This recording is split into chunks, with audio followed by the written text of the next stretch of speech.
Assalamualaikum warahmatullahi wabarakatuh. Live from Lupasug Empire. This is Queen Helen Abdurajak Elizabeth III, June 17, 2022. Good morning to all our avid listeners all over the archipelago, Luzon, Visayas, Mindanao, Sabah, Sarawak, Kalimantan, Bulungan, North Borneo, at sa lahat ng ating kapatiran sa ASEAN nation, sa Southeast Asian, sa ating BIMP IAGA, at sa ating mga programang pang-ekonomiya. Dito kahapon, ang daming nagtatanong. Siyempre, natural, maraming gusto makisawsaw at maraming nagre-research tungkol sa MKOG. Maharlika, Kingdom of God, token natin.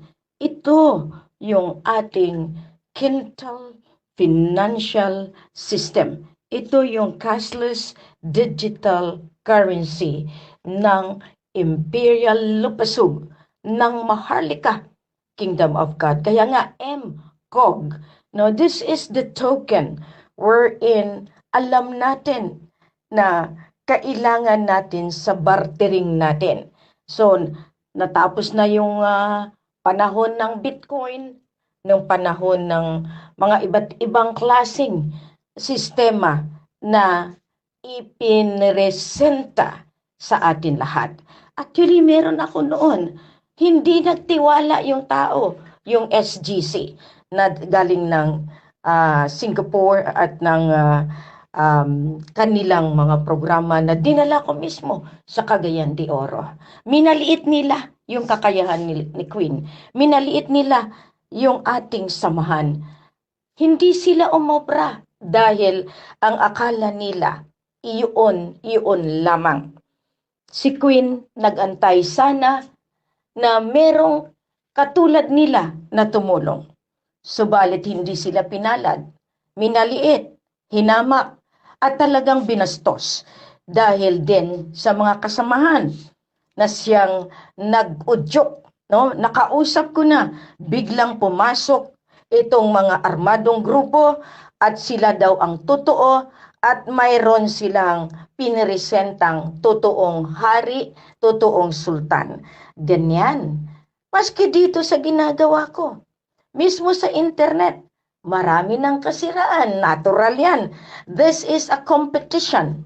Ito yung tinatawag nating paraan para kuminang lalo ang ating quintal financial digital cashless currency.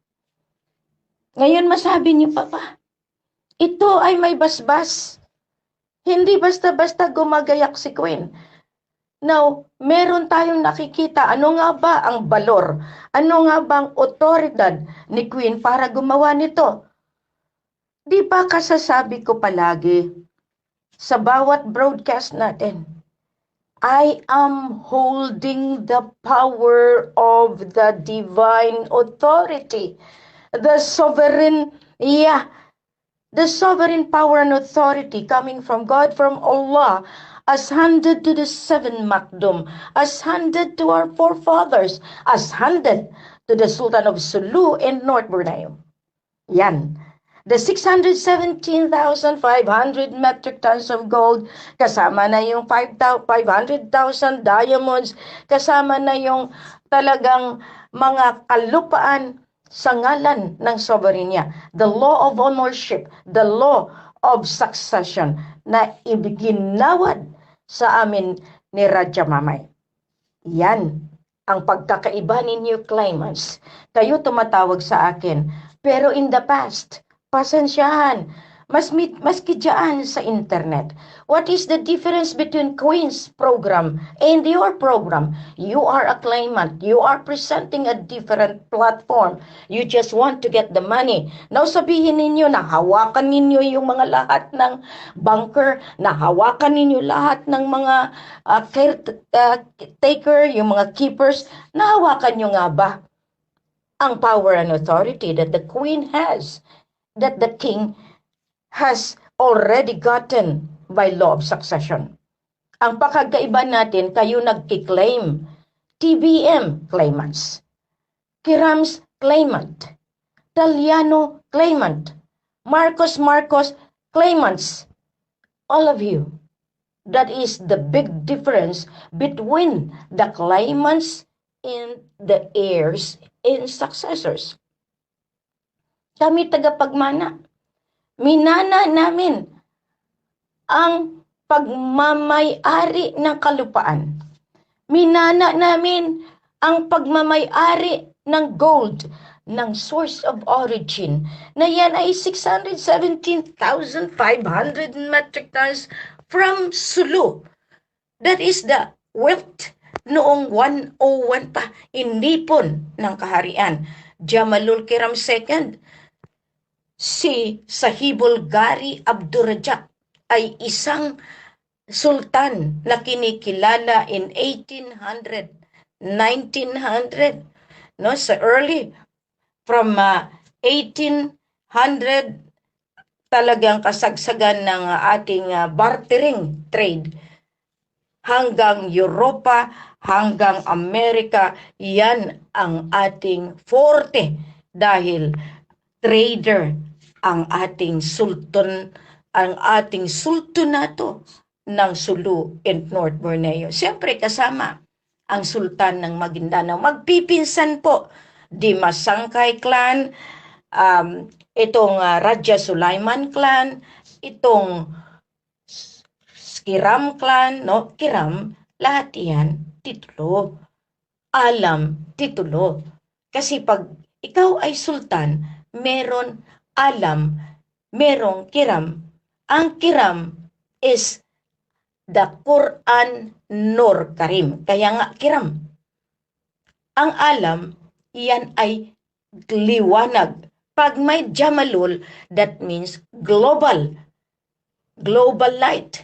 Global na religious leader from the Quran. Kaya nga kayong mga nagkiklaim lamang. Kapag hindi ninyo alam, kayo ay maliligaw at kayo mismo ay mapoposes because this is an incant, this is an enchanted, the land of the Freyres is involved in this divine program. Kaya nga yung mga nababalutan ng kadiliman, hindi nalalaman kung saan sila patutungo at kung ano ang kanilang gagawin except mag-claim. What are you going to do with the huge amount of money na ibibigay sa inyo? Meron ba kayong plataforma? Meron ba kayong programa? Meron ba kayong ginawang misyon na para ipatutuo sa ngalan ng Diyos Ama? Meron ba kayo niyan? Kaya nga yung mga nagtatanong, sino si Queen? Bakit mismo ang gobyerno minamanduan? Mismo ang militar minamanduan? Mismo ang global finance minamanduan? It is because of the power and authority as given, sealed, validated, confirmed by the elders of China, the elder of the Philippines, the elder of Malaysia, elders of the Seven Makdum of Indanan Sulu. Spirit and physical material. Diyan tayo nagkakaroon ng differentiation between you claimants and the heirs and successorship. Inilabas ko ngayon ang token na yan. Inilabas ko noong June 14, 2022 ang ating Quintal Financial Digital Cashless Currency. Dito ninyo makita. As I will always see. I want you always to see kung ano yung pagkakaiba ng nagkaklamar at naghahawak ng power ng soberenya. Pag sinabi mong soberenya kasi, iyan na yung mga elemento ng hangin, tubig, lupa, apoy, iyan na yung kabukiran, kapatagan, katubigan, kidlat, kulog, iyan, river, yan kasama iyan sa elemento na hinawakan ng soberenya. Pag nakikita ninyo sa kaharian ng Queen of England, pati mga dolphins pag-aari niya, pati yung mga iba't ibang nilalang na nandiyan sa kaniyang teritoryo ay pag-aari niya. Sa atin kaya, anong pag-aari ng hari at reyna? Isa lang naman ang masabi ko sa inyo. Lahat ng tinutungtungan ng inyong paa ay pag-aari ng sovereignty na ngayon si King and Queen ang binigyan ng administratorship na sila ang may karapatan. Titingnan ninyo mabuti, mga nagsusubaybay. Kaya nga napapansin ninyo si Queen, walang patid ang patutuo. Nandyan yung ating mga kuya. Kuya Sultan, kunting tiis. Dahil talagang tinapos na natin ang COVID-19 na ito. Wala na po silang pera. Naubos na po yung fiat money. Ito yung mga paper currency. Ito yung mga tinatawag natin mga papel na mga pera. Subalit walang backup. Ang sa atin, ayan, gold backup. Nilalabas ko ang katotohanan. Dahil ang sa atin, pag meron ka niyan, may mga value iyan. Bibigyan namin kayo ng talagang guidelines kung paano maging miyembro. Unang-una, ini-insist ko, bakit ko kayo papasukin sa system na ito kung hindi kayo miyembro legal na may roong Royal Identity Card. Sinabi ko na yun sa inyo, without RCI, you cannot enter into the next level of program of the Queen. Bakit? Bakit ko kayo basta bigyan? Inaghirap yun mga kasama ko. Sila, naghahanap ng paraan, maging miyembro, maging supporter, maging isang royal family. That is the essence of the Royal Identity Card, the RCI. Kasi diyan, siyempre pag meron kayo niyan, nilalaban ko kayo. Anong sabi ko doon sa ground? May RCI ba yan? Meron. Meron vaccination exemption card ba yan? Meron. Meron pa ba yung testamento na dala na iyan ay talagang legal? Na iyan ay may batayan, na may karapatan siya, na ayaw niya magpapaguna. That is the freedom of choice. Ayaw niya magpabakuna dahil siya ay may sakit na hindi pwede at siya ay kailangan respetuhin sa desisyon dahil ayaw niya magpabakuna.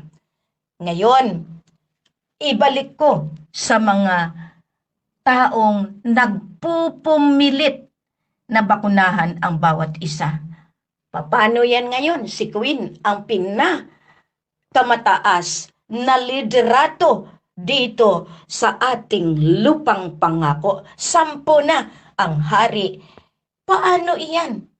Hahanapan ko kayo bandang huli ng inyong vaccination card. That means kayo ngayon ang aking ilalagay sa hanay na dapat kinalalagyan ninyo nung inapin ninyo ang mga tao at sinunog ninyo nang nagkaroon lang ng sipon dahil inimplementa ninyo kahindik-hindi, katakot-takot na COVID-19. Depopulation po yan. Ayaw ni Bill Gates, ayaw ng kabal, ayaw ng Illuminati na magparami tayo dahil alam nila na tayo ang may-ari dito sa kalupaan ng sovereignty na iniwan ng Diyos Ama. Kaya nga Royal ICG, we belong to the divine lineage. We belong to that lineage of light. Kaliwanagan, hindi sa kadiliman. Kaya yung mga taong dyan na nagsasakal ng mga impormasyones, porque ito ay hindi totoo, porque hindi kayo magkakaroon ng benepisyo dahil ang LDL hindi ganito. Nagkamali po kayo. May sarili kaming paraan. Bago ko unahin ng iba't ibang bansa, pumasok dito sa sistema, ini-encourage ko lahat ng leaders, kaya nga kinukuha ko ang listahan ng bawat isa ng mga liderato. Sa iyo, Sultan Kelly, Di ba matagal ko na yan sinabi, listahan ang bawat tao na naghanay sa atin, na nagkaroon ng Royal Identity Card. Ibigay sa akin ang listahan ng military natin. Ibigay ang listahan, Sultan Pokan, ang master list. Dato Ladjon, ang master list. Dato Ramil, Sultan Ramil ng Lanao, ibigay sa akin ang listahan. Sa iyo, diyan, by Edna. Dito, Sock Sergeant, dito papunta sa ating mga kalupaan, Nanay Lilianog, panahon na. Ang nakatago, ilantad, at iyan ay mapapakinabangan na. Lahat ng bankers, yung mga nagsasabi na sila ang may-ari na keeper, ilista ninyo, ipadala natin dito. Dahil sinabi ko nga, merong magpatotoo kung sila'y anak. Kung sila ay totoong anak, makikita natin.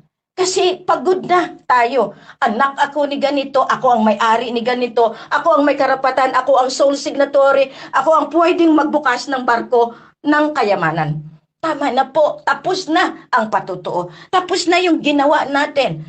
Kaya nga, batuhin niyo ako dahil talagang wala na kayong magawa. Magpaligis na kayo sa pison, magpaipit na kayo dyan sa inyong ginagawang kalukuhan.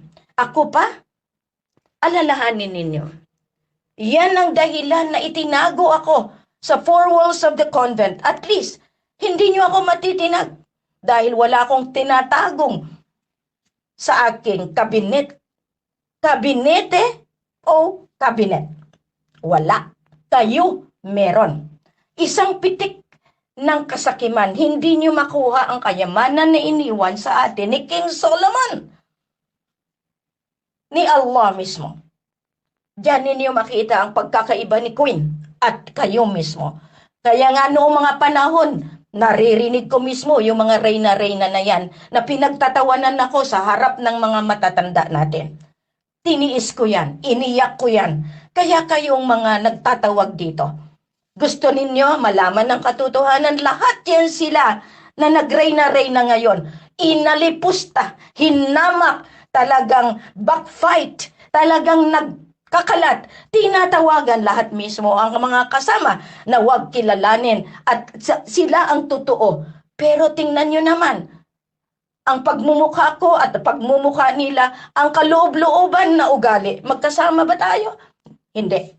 Dahil kayo ay nasa dilim, ako ay nasa liwanag. Yan ang pagkakaiba natin.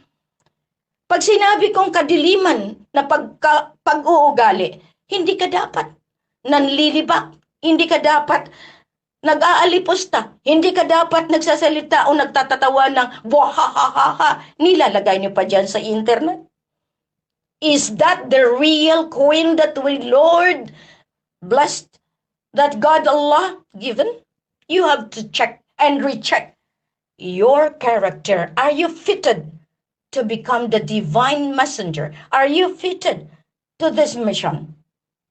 This token, the MKOG, is a part of my destiny. That's why it's called QE329 and QE369. That is the sovereign bank. That is the sovereign court. That is the sovereign power and authority coming from God, from Allah. Kaya nga sabi ko noon, kung sino pang haharang, kukunin na ng Diyos Ama, ng Allah. Kaya nga yung taong tumawag sa akin, invoking the name of Allah, kamatayan. Yes, kamatayan. Kaya nga never dared the queen. I have outsmarted death many times in order to be here and protect the sovereignty. Do not ever say that kayo dahil nahawakan nyo ang keeper. Ang keeper may commitment sa taong nag-iwan ng power and authority. May kasulatan iyan, may sumpa iyan, may mga bantay iyan, may inkantado, may inkan spirit, may mga dragon na nagbabantay ng lahat ng kayamanan na nakaimbak sa kabukiran, sa bunker, at mismo sa kabangkuhan. Never say anything that you do not know, because that will lead you to the pit of your grave. I am not warning you just because I wanted it, but it's because time has come that you should realize the curse of heaven, the cursed of our forefathers, na talagang kailangan na kayo ay litisin sa batas ng Diyos Ama at sa batas ng Seven Macdom sa Indanan Sudo. I had been receiving a lot of emails emphasizing the difference, getting all the pieces in my broadcast, in each broadcast that I have, the relevance. Kaya nga kayong mga nag-queen, tingnan ninyo mabuti bago ako atakihin. Kayong mga inutusan ko, kayong mga na-favor ko, na dadalhin sa opisina ng Malacanang, I will still have the chance to litigate you. Tandaan nyo yan. Saan nyo dinala? Okay, sa PMS. Okay, sa receiving sa Malacanang Records. Malacanang Records. Marami kayong kasalanan sa akin. Bakit nyo hinarangan ng mga testamento na dapat mabasa ng presidente? At kung nabasa ng presidente, he has neglected. He has taken it for granted because in favor of Abdul Karim Miswari in the revolutionary stunt and becoming this country into a turmoil by allowing the COVID-19 to be implemented through the General Caesar, Secretary Galvez, and Secretary Anio, and to the Assistant Secretary Dinio. All of this will be put into the limelight wherein you are going to face the court. That's why you people who are listening, Queen is equipped with this power and authority. Kaya nga walang Pilipinas kung wala ang Sultan Sulu who holds the power and authority coming from the source of origin of 617,500 metric tons of gold and 500,000 diamonds, mga perlas, ang pinakamasakit. Ang kalupaan na punong-puno ng oil, gas, deuterium. Kaya nga naitayo ang Twin Tower. Naitayo yung Batangas Depot. Natayo yung Sabah Oil and Gas. Natayo ang Brunei. Kaya nga, bakit naging napakayaman ang maliit na isla ng Brunei? Because they were given the power and authority as caretaker nitong kayamanan, pero naging greedy ang Sultan ng Brunei. Inangkin nila at pinabayaan ang Mindanao, ang Sulu. Yan naman ang pagbabayaran nila. Ng Malaysia, binigyan sila ng pagkakataon to exhaust all means to extract oil, gas. Kaya nga, nakita ninyo ang Twin Tower. Nakita ninyo ang Luzon. Pero at the expense of the poor people of Sulu, of Maguindanao, of Lanao, na ginawa nilang land of bandit, land ng Abu Sayyaf. That is a black propaganda para hindi matuntun na sila ay naglalaro sa power and authority na pinahiram sa kanila. That is the big difference ng mga nagkiklaimants. Can you say this publicly? That's why I am warning you now back. Iisa-isahin kayo para matapos na itong inyong pagkukunwari, pagmimisrepresent ng kaharian ng Imperial Lupasug at ng Maharlika Kingdom of God. You had been given the chances. You had been given the chance to act on the premise na kayo ay mga anak ng Apo, anak ng Kiram, but that is your claim. That is not my claim, because I never claimed at all. I am representing myself as the heir and successor. Marami kayong kasalanan because you are all contributory to the Sabah stand-up. That is the Kiram stint of invading Sabah, and you are all liable claimants. The 5 na hinawakan ni Sultan Bahasa Bandar, si Sakurtan. These are all part and parcel of the plot of the office of the president. Sinoy-noy yan, ha? Ang kay Manong Digong saan? That is the Marawi siege. Saan niya ginawa yan? Doon sa Russia. Ibig sabihin, the global conspiracy has been laid down a long time ago with PGMA and W. Bush. Meron po yung papel. And I still thank Pasahibol Zagaria, Pasahibol Rasad Asgali, who always provide me of documents direct from Mirswari himself. And Miswari, before he died, he called up Queen when I was in Sarawak, endorsing Imenelet. Pero kayo pangalan na lang, nasaan yung mga tao nyo? Kasi huhulihin ko man yung mga tao ninyo kapag hindi tumino. Kaya yung anak ni Manong Frank, kung sino ka man ngayon na wala ka ng pangalan o meron kang pangalan, tama na! You have defied me since 2009, 2010 in favor of the brother of Rajamamay. Kayong mga immigration officer, inuutusan ko kayo, di ba? Hulihin nyo yan. Kayong kapulisan, you have harbored a hardened criminal who is the bagman of the money from Sultan Brunei, from Sultan Johor, to execute the Sabastando in conspiracy with the Office of the Presidential Advisor for Peace Process, Miriam Pirer, Ding Dilas, lahat kayo, may pruweba po ako. That's why I would want you to be rectified in this 1 year na remaining from September 16, 2022 to September 16, 2023. And that is the cleansing of all the kaharian. You still don't believe, but I have the money to do so. Alam yan ng BARM kung saan nila kinuha yung pera.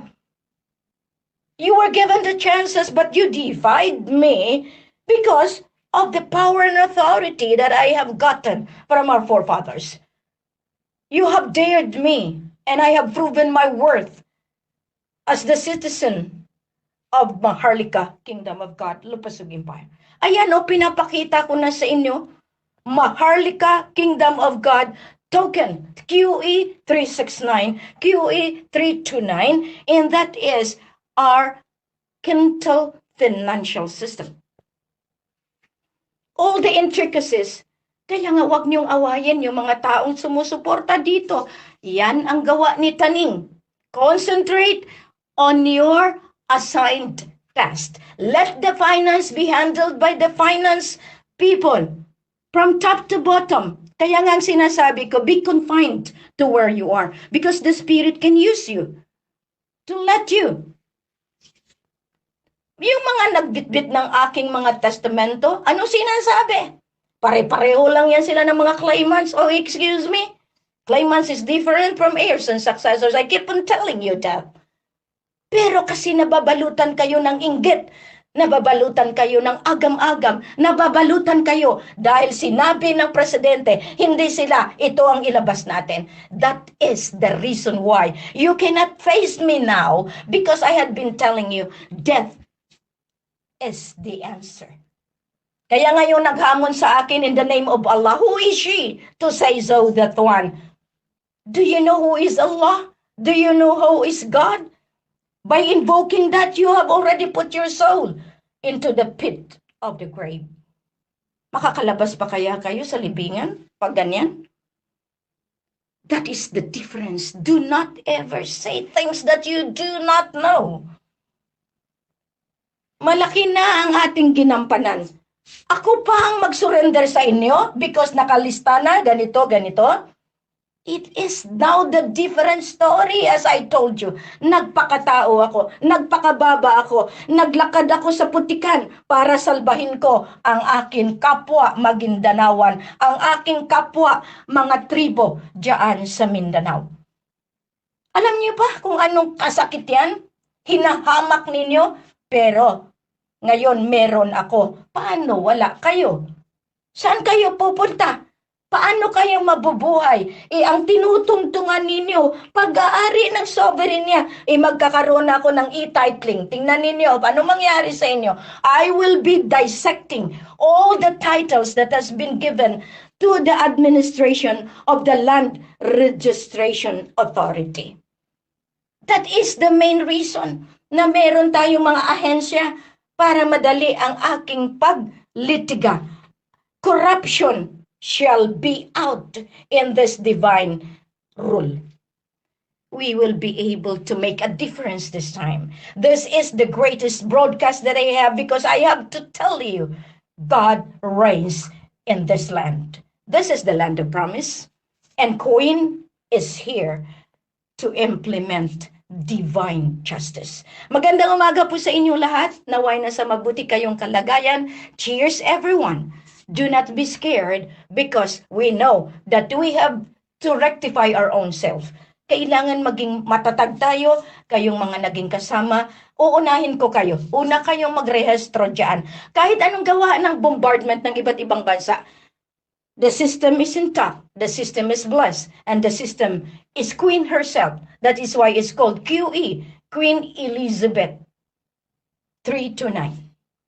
Queen Elizabeth 369.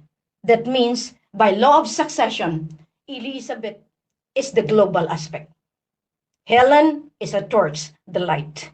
Hindi ninyo pwedeng pag-iba-ibahin. That's why I have a name, the representation of all the grand matters that is in me. I will fight because I don't want my people to be enslaved by those who are presenting as the king and queens. Tama na po Mabuhay! Mabuhay ang Maharlika Kingdom of God. Mabuhay ang ating global financial system, the quintal financial system. Maraming salamat. Masalam.